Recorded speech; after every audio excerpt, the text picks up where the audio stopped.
हाय, आज की इस वीडियो में हम बात करेंगे एसएससी सीएचएसएल की वैकेंसीज के बारे में, जो कि बहुत ही कम पॉपुलर है। बहुत कम बच्चों को पता होता है कि ऐसी भी कोई वैकेंसी एग्जिस्ट करती है। और सबसे खासियत इस वैकेंसी की ये है कि ये वैकेंसी के लिए आप अप्लाई करते हो आपकी 12th की बाद, मतलब 18 साल पूरे हो आप और आपने आपकी 12th कंप्लीट कर चुकी है, इर्रिस्पेक्टिव ऑफ आपने साइंस से किया है, आर्ट्स से किया है या कॉमर्स से किया है, फिर भी आप इन वैकेंसीज के लिए अप्लाई कर सकते हो। तो चलिए जानेंगे आज इस वैकेंसीज के बारे में पूरा डिटेल में, कौन कौन से डिपार्टमेंट में वैकेंसी होती है, क्या सैलरी होती है, क्या जॉब प्रोफाइल होती है, सब कुछ मैं बताऊंगा।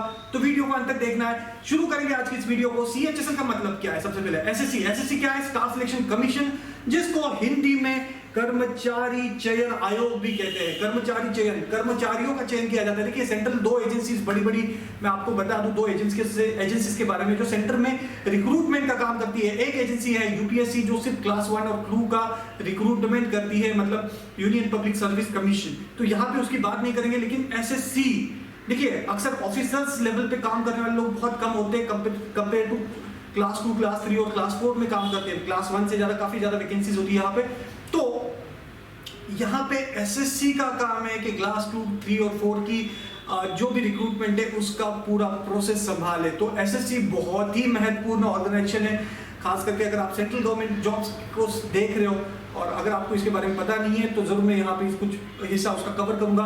तो एसएससी के अंडर अलग अलग एग्जाम्स होती है। For example CGL, combined graduate level exam, जो सिर्फ ग्रेजुएट लोगों के लिए होती है, मतलब आपकी कम से कम ग्रेजुएशन होनी चाहिए।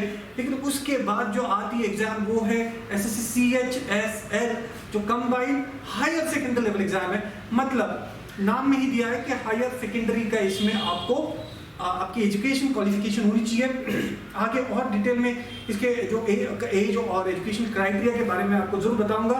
तो जानेंगे यहाँ पे सबसे पहले कौन कौन सी वैकेंसीज निकलती हैं।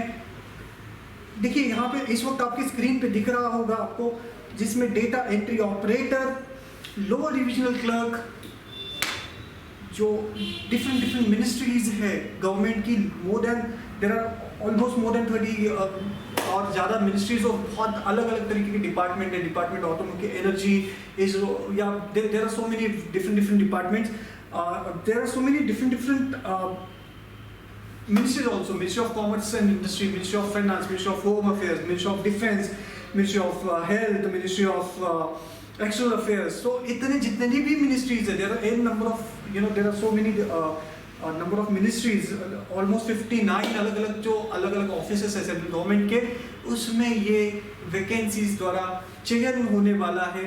तो भाई बहुत इंपॉर्टेंट डिपार्टमेंट में आप प्लेस हो सकते हो, वो भी आपको कोई ग्रेजुएशन करने की जरूरत नहीं है, क्योंकि आज की तारीख में अगर जॉब पाने के लिए सबसे मिनिमम क्वालिफिकेशन अगर कुछ चाहिए तो होती है ग्रेजुएशन। ग्रेजुएशन के नीचे तो कोई खड़ा भी नहीं करता है, शायद उसके नीचे अगर खड़ा भी कर ले तो शायद बहुत ही मतलब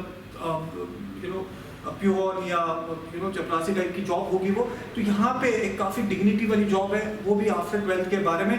तो खास करके जो लोग अपने करियर में जल्दी सेटल होना चाहते हैं तो उनके लिए बहुत ही बड़ी अपॉर्चुनिटी है। और साथ ही साथ ऐसे जरूरी नहीं कि आप आपकी एजुकेशन रुका दें, एक बार जॉब मिल गई तो आप आपकी ग्रेजुएशन कंप्लीट कीजिए, गवर्नमेंट आपको हेल्प करेगी ग्रेजुएशन कंप्लीट करने में। और साथ ही साथ ग्रेजुएशन जैसी कंप्लीट हो जाती है आप और दूसरी एग्जाम्स तो हमेशा एक्सप्लोर कर सकते हो। यूपीएससी दे दो, चाहे उसके बाद सीजीएल दे दो, ताकि आप या तो इंटरनली प्रमोट हो जाए या तो फिर एक्सटर्नली जो आप दूसरी एग्जाम देके हो सकते हो, क्योंकि वो पॉसिबल भी है, क्योंकि टाइम बहुत ज़्यादा होता है आपके पास। ये वर्किंग आवर्स काफ़ी सूटेबल होती है, 5 days वीक वाली बहुत सारी जॉब्स इसमें, तो आपके पास टाइम बचता है। तो बहुत सारे बच्चों का मैंने एग्जाम्पल देखा है जहाँ पे बच्चों ने शुरुआत में ये जॉब हासिल कर लिया, उसके बाद फटाफट अपनी ग्रोथ ले ली है। तो देखिए data entry operator, lower divisional clerk, court के अंदर जो क्लर्क्स होते हैं, postal assistant and sorting assistant, जो डिपार्टमेंट ऑफ पोस्ट की वैकेंसीज है। तो ये अलग अलग 5 वैकेंसीज इसके द्वारा आपको टारगेट कर पाएंगे आप। केवल एक ही एग्जाम देना है, मतलब एक एग्जाम और अलग अलग 5 डिपार्टमेंट का यहाँ पे आपको सिलेक्शन का मौका है आपके सामने। ठीक है, आगे बढ़ते हैं इस वीडियो में और जानेंगे इसकी इंपॉर्टेंट डेट्स के बारे में। आई होप गाइज आपको यहाँ तक वीडियो समझ में आ रही है कि वैकेंसी के सेंट्रल गवर्नमेंट जॉब है। देखिए state government, central government, federal government जो होती है अपनी, और देखिए सेंट्रल गवर्नमेंट की तो मतलब बहुत ही मतलब सैलरी भी काफ़ी अच्छी होती है और टाइम पे होती है, कभी कोई दिक्कत नहीं आती है सेंट्रल गवर्नमेंट में compare to state government jobs. Okay, so बहुत ही क्रीम जॉब्स ही है। अब देखेंगे हम लोग एसएससी सीएचएसएल के और इम्पोर्टेंट डेट्स के बारे में। तो CHSL का नोटिफिकेशन आ गया था 6 नवंबर को और रजिस्ट्रेशन भी 6 नवंबर से स्टार्ट हो गया है। मतलब इस वक्त registration are going on and इसकी लास्ट जो डेट है यहाँ पे इस वक्त स्क्रीन पे देख पाएंगे जो 15 दिसंबर है। उससे पहले आपको अप्लाई करना है, मेक श्योर करना है अप्लाई करना है। और टायर 1 एग्जाम मतलब इसका सिलेक्शन जो होता है वो 3 फेजेस में होता है।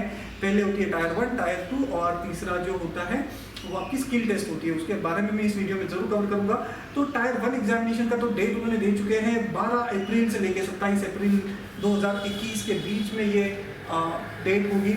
स्क्रीन पे आप इसको देख पा रहे होंगे। तो मतलब अगर आज आपको अप्लाई करके छोड़ देना है, बीच में जो 4.5 महीने 5 महीने का टाइम मिलेगा आपको, उस वक्त में आपको प्रिपेयर करना है अच्छे से, पूरी जोरों जान लगा देनी है। और जो 12 अप्रैल से 27 अप्रैल के बीच में जो एग्जाम आ रहा है उस दिन आपको जाकर एग्जाम देनी है। तो काफ़ी अच्छा टाइम इन्होंने रखा है आपकी प्रिपरेशन के लिए। यानी अगर कोई फ्रेशर भी इस वीडियो को देख रहा है, इससे पहले कभी कोई एग्जाम नहीं दिया है गवर्नमेंट जॉब के लिए, वो भी इतना सफिशिएंट टाइम है। और डिफिकल्टी लेवल जो एग्जाम को काफ़ी इजी लेवल का एग्जाम रहेगा क्योंकि 12th लेवल वाली एग्जाम है, तो डिफिकल्टी लेवल भी काफ़ी लो रहेगा। तो आराम से प्रिपेयर करके आराम से एग्जाम निकाल सकता है। बस प्रिपरेशन की शुरुआत करनी आपके लिए ज़रूरी है। यहाँ पे मैं आपको कुछ कंपेरेटिव एनालिसिस दे रहा हूँ जो पिछले 3 साल से SSC CHSL ने वैकेंसीज निकाली थी। यहाँ पे इस वक्त स्क्रीन पे देख पा रहे होंगे कि LDC जो है मतलब लोअर डिविजनल क्लर्क और जो डेटा एंट्री ऑपरेटर और पोस्टल असिस्टेंट, सॉर्टिंग असिस्टेंट जो है, इनकी वैकेंसीज कितनी आई है। तो सबसे ज़्यादा वैकेंसी LDC की होती है, 2600 से 1800-1200 की रेंज में ये वैकेंसीज इस वक्त देख पा रहे हो आप लोग। और पोस्ट डिपार्टमेंट में काफ़ी अच्छी वैकेंसी निकालता है। बट इन एंड ऑल लगभग 5000 की रेंज में ये वैकेंसी होती है। तो 5000 वैकेंसी, ये देखिए प्री डिसाइडेड नहीं होता है। अभी आपको अभी नोटिफिकेशन पढ़ोगे तो उसमें आपको नहीं दिखेगा कि कितनी वैकेंसीज है।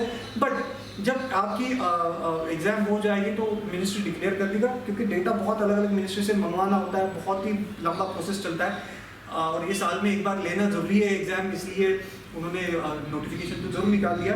तो लगभग 5000 वैकेंसी बहुत बड़ा आंकड़ा होता है, 5000 वैकेंसी आज 12 बेसिस पे। तो इसको अभी आपको ध्यान में रखना है। सैलरी स्ट्रक्चर में यहाँ पे आपको बता दूं दोस्तों, सैलरी स्ट्रक्चर कितना मिलेगा आपको सैलरी। तो एक यहाँ पे मैं आपको एक मोटा अंदाज देता हूँ। ये ग्रेड पे यहाँ पे स्केल दिया हुआ है, 1900 ग्रेड पे, 2400 ग्रेड पे वाली जॉब्स है। तो ग्रेड पे जो नया सिस्टम है सैलरी का कैलकुलेशन सिस्टम, उस हिसाब से तो 1900 ग्रेड पे वाले को लगभग 27000 के आसपास की सैलरी मिल जाएगी, 27 से 28000 वाली। और जो 2400 ग्रेड पे है वहाँ पे 30000 की रेंज में ये सैलरी चली जाएगी। इसके ऊपर मैं एक सेपरेट वीडियो बता दूंगा जहाँ पे गवर्नमेंट की सैलरी स्ट्रक्चर्स को मैं और बेहतर तरीके से आपको समझने के लिए एक्सप्लेन कर दूंगा। तो 2400 ग्रेड पे से आप आराम से फिर आगे 2800 ग्रेड पे, 2500 की ग्रेड पे में आपकी प्रमोशन में आप चले जाओगे। मतलब ओवर द टाइम आपकी सैलरी इंक्रीज होती रहेगी। तो अभी फिलहाल salary is like on 12 basis 30,000 के आसपास की आपको एक नंबर आपके ये मैं छोड़ जाता हूँ यहाँ पे। एक यहाँ पे इंपॉर्टेंट आप देखेंगे हम लोग एलिजिबिलिटी क्राइटेरिया कि कौन कौन इस एग्जाम के लिए एलिजिबल है। जैसे मैंने पहले बताया था 12th आपकी होनी बहुत ज़रूरी है, 12th होना चाहिए या कोई भी इक्विवेलेंट उसके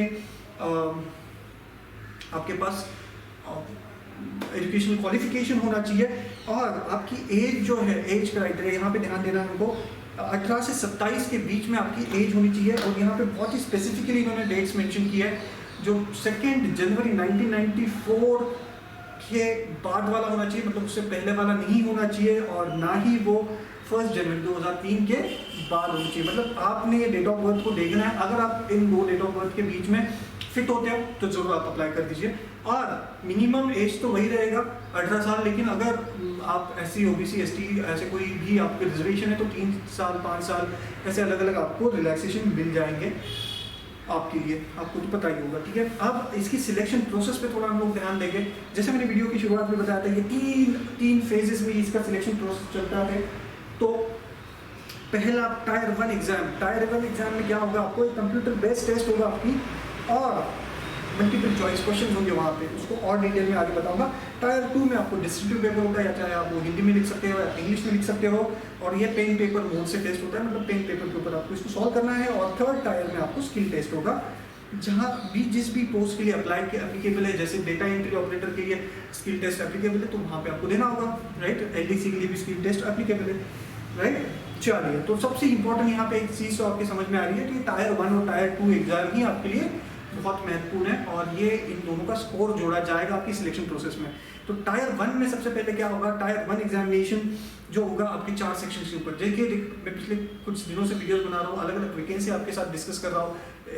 हाल ही के दिनों मैंने SBI के 2 अलग अलग वैकेंसीज आपके साथ डिक्लेयर किए और डिस्कस किया, PO और क्लरिकल। तो यहाँ पे आप अगर उसका वीडियो देखा होगा और उसका जो सिलेबस देखा होगा तो वही सिलेबस यहीं पे भी है, मतलब वही 4 सेक्शंस है। मतलब आप इन एग्जाम्स के साथ प्रिपेयर करते करते उनको भी दे सकते हो या उनको प्रिपेयर करते करते इनको भी दे सकते हो। तो एक जनरल इंटेलिजेंस जो लॉजिकल रीजनिंग के सेक्शन होगा, दूसरा section general awareness, current affairs और हिस्ट्री ज्योग्राफी से रिलेटेड कुछ क्वेश्चंस होंगे यहाँ पे, क्वांटिटेटिव एप्टीट्यूड मैथ्स के कुछ क्वेश्चंस और इंग्लिश लैंग्वेज, इंग्लिश के ग्रामर बेस और comprehension base vocabulary base question होंगे। तो ये 4 ही सेक्शन फिर एक बार इस एग्जाम में भी आपको फेस करने हैं और सभी सेक्शन से आपको 25 क्वेश्चन ईच आने वाला है दोस्तों। 25 क्वेश्चन हर एक सेक्शन से आएगा, मतलब टोटल 100 क्वेश्चन हो जाएगा और हर एक सेक्शन के लिए, हर एक क्वेश्चन के लिए 2 मार्क्स है, तो हर एक सेक्शन के लिए 50 मार्क्स बन जाता है और इस तरीके से चारों सेक्शन का मिला के 200 मार्क्स, मतलब 100 क्वेश्चन 200 मार्क्स, एक क्वेश्चन 2 मार्क्स के लिए। और टोटल टाइम जो है आपके पास कंपोजिट टाइम, ये इस एग्जाम का सबसे अलग बात है जो मैंने बैंकिंग के जो एग्जाम डिस्कस किए थे उससे ये अलग है। क्योंकि बैंकिंग में हर एक सेक्शनल टाइम होता है, हर एक सेक्शन के लिए, यहाँ पे कंपोजिट टाइम होता है। उसका बहुत बड़ा फायदा होता है दोस्तों, क्योंकि जीके आपका 5 मिनट में खत्म हो जाता है, बाकी टाइम आप दूसरे सेक्शन के लिए ले सकते हो। स्ट्रेटजी के ऊपर वीडियो बनेगी जरूर, तो बस चैनल के साथ जुड़ जाइए तो आपको स्ट्रेटजीज भी पता चल जाएगी कि एग्जाम को कैसे क्लियर करना है।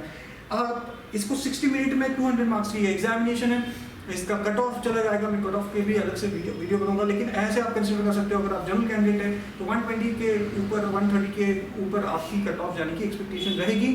तो उस हिसाब से आपको प्रिपरेशन के लिए शुरुआत करना है। जैसे आपका पेपर 1 हो जाएगा, पेपर 2 के लिए आपको कॉल किया जाएगा, उसके बारे में आगे बताता हूँ। लेकिन इससे पहले मैं आपको बता दूँ SSC CHSL का सिलेबस डिटेल में। देखिए यहाँ पे इस वक्त आपकी स्क्रीन पे ये सिलेबस दिख रहा होगा आपको, और मैं यहाँ से थोड़ा हट जाऊँगा ताकि आप इसका स्क्रीनशॉट निकाल लें। रीजनिंग के क्या क्या टॉपिक है देखिए यहाँ पे आपको कुछ दिखेगा, अल्फा न्यूमेरिकल सीरीज होगी, रैंकिंग डायरेक्शन, अल्फाबेट टेस्ट होगा, डेटा सफिशिएंसी, कोडेड इनइक्वालिटीज। सो ये मतलब जो रीजनिंग का एक स्टैंडर्ड फॉर्मेट होता है, ceiling element, puzzles, syllogism, word lab relation, input output, ये सभी टॉपिक इसमें हैं जो आप बाकी एग्जाम के लिए भी प्रिपेयर करते हो। क्वांटिटेटिव एप्टीट्यूड में भी आपको सिंप्लीफिकेशन दिखेगा, profit loss, mixture and alligation, then आपकी simple interest, compound interest, work and time, time and distance, mensuration, data interpretation, ratio, percentage and proportion वाले जो टॉपिक है, ये सब कुछ मतलब जो इंटीग्रल पार्ट है। लेवल जो होगा वो क्वेश्चन का लेवल होगा वो 10th लेवल के क्वेश्चन होंगे यहाँ पे। और सेम वाइज इंग्लिश का भी सिलेबस इस वक्त दिख रहा है आपको। जनरल अवेयरनेस के बारे में बता दूँ, यहाँ पे history, culture, geography, economic, scene, general policies, scientific research, award and honours, books and authors, rivers, days, ऐसे अलग अलग काफ़ी सवाल होंगे। तो इसको आपको काफ़ी अच्छे से प्रिपेयर करना होगा। तो चलिए ये 4 सेक्शन जो मैंने आपको Tier 1 का डिटेल सिलेबस भी यहाँ पे बता दिया है आपको, बस इनको प्रिपेयर करो और एग्जाम में जाकर बैठ जाओ। अगले 5 महीने आपके पास प्रिपेयर करने के लिए।